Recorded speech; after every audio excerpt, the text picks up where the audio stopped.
My family moved in '65, I think, from Honolulu to Hawaii. So we grew up on homestead land from '65, I would think. When I started off in the ranching, I was a guy that wanted to run numbers. It was always a numbers game for me. So the more cattle I could raise, the more cash flow I would have. If anybody helped me was this brother Kimo, that take care of the land will take care of you. Take care of the livestock, you can make a living doing that.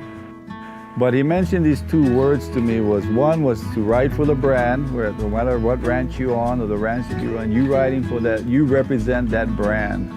And the second thing he told me was to have pride in ownership.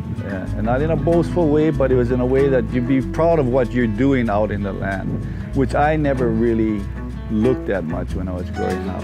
And people like Kimo Ho'opai, who's helped me along the way, showed me that, you know, there's more to just running numbers and making the money. It's taking care of the land, the āina, and the livestock. My dad always taught me to inspire, not perspire.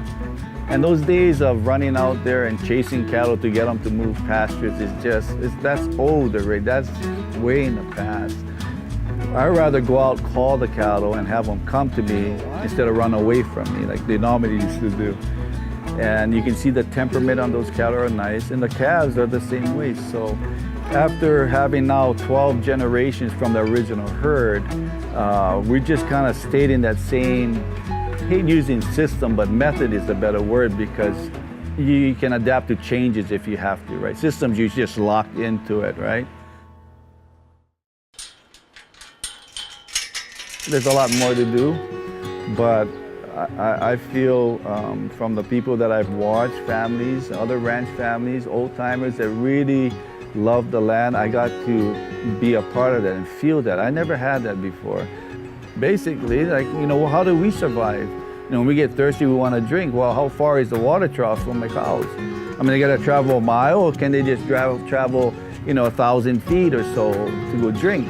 Having adequate water and enough feed for your cattle, so that they're not just sustaining their body weights, but they can grow accordingly, yeah?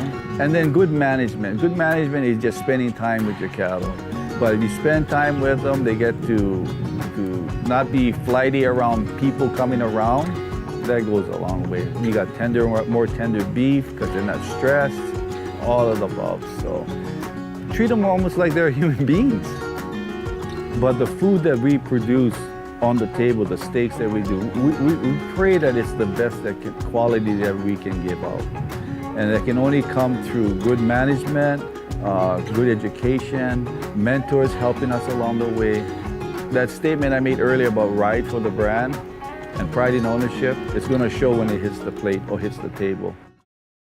I hope that other people, old timers, mentors can help educate us, or those coming up, to understand what true ranching is about. It's not a get-rich scheme. It's a livelihood. It's a lifestyle that we live. We love living out there, whether we have money or don't have money. It's just our life. We enjoy living off the land. It's a lifestyle that we enjoy. Freedom.